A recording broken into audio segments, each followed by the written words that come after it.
Okay, so I know this is an eye chart and there's no test on it, so don't worry, you don't need to be able to read the fine print or even the big print. This is the 8 limbs of yoga that was outlined in the Yoga Sutras that Patanjali wrote down about 2,000 years ago, we think.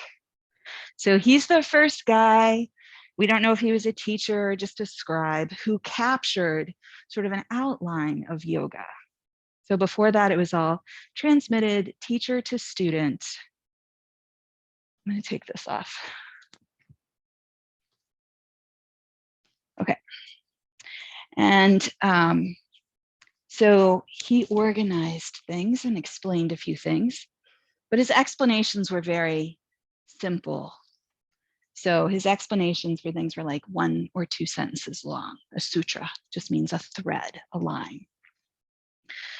So this is the basis of yoga as we know it, our modern yoga.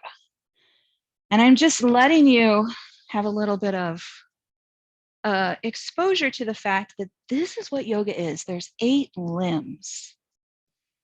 And the first 2 limbs here, these are like ethical guidelines to doing yoga. And this is where we start. It's not yoga without these. And I don't have the detail here, but the very first limb is yama, and the very first yama is ahimsa that we talked about last week. So that compassion, that non-harming, that is necessary. That's the very foundation of all of yoga. So approaching your practice, very compassionate to yourself, with the idea of not to push, to strive, not to harm. This is a growth process.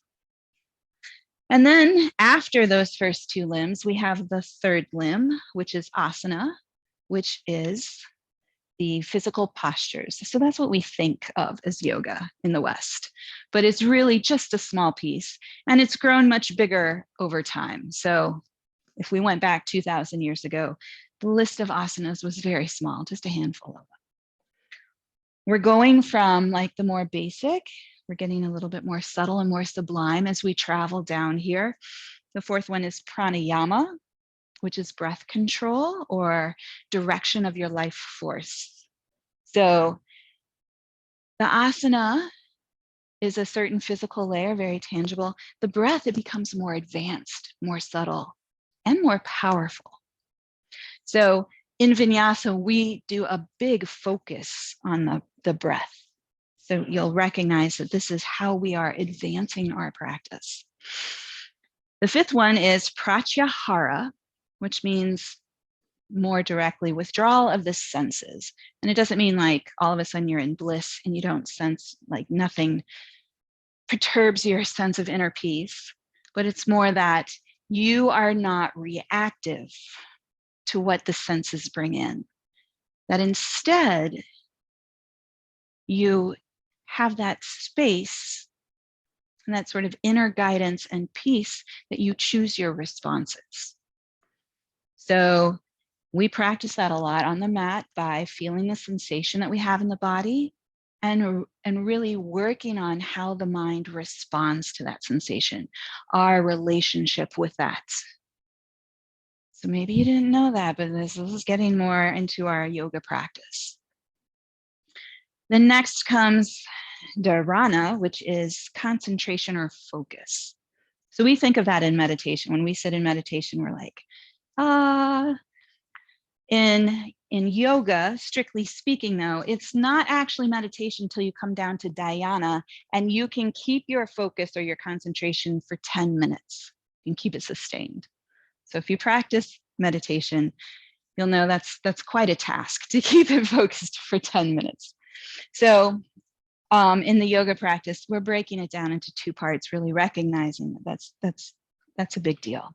So we're getting more and more subtle, more and more quiet, more and more focused, more and more connected inward until we come to the goal of yoga, which is this 8th limb, samadhi. So samadhi is absorption, unification, sense of oneness. So that's when we are so connected with our true self. So in yoga, the self is with a capital S. So not like a selfish self, not your identity or your persona, but who you really are, your Purusha. We're working on connecting or switching our identity from the persona to the true self. And that true self is the part of us that is connected with all things. So from a quantum physics perspective, there's this unified field out there. I mean, it's not out there, it's everywhere.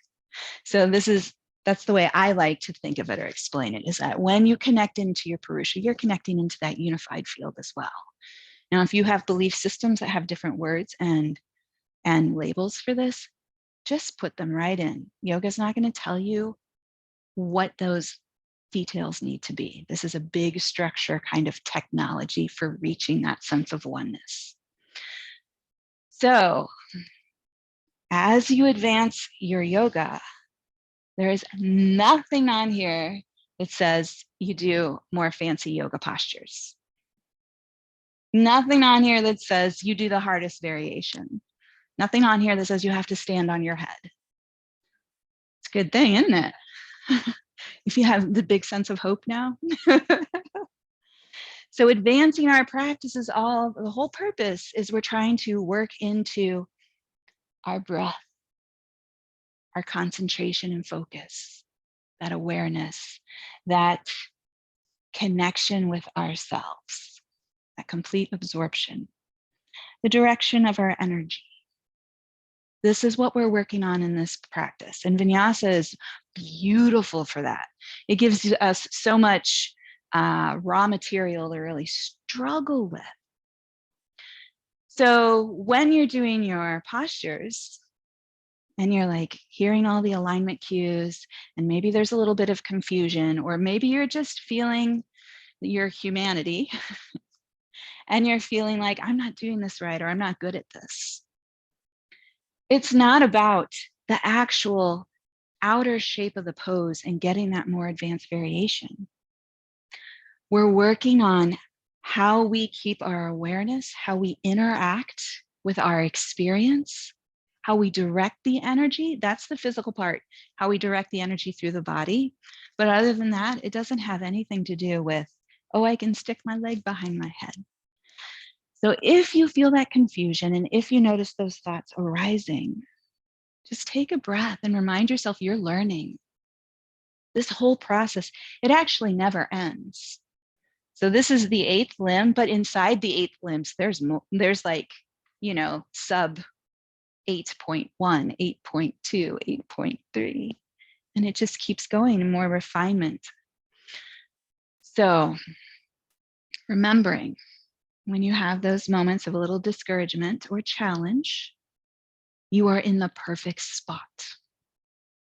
Because when we shake things up, that's when the brain responds in that way.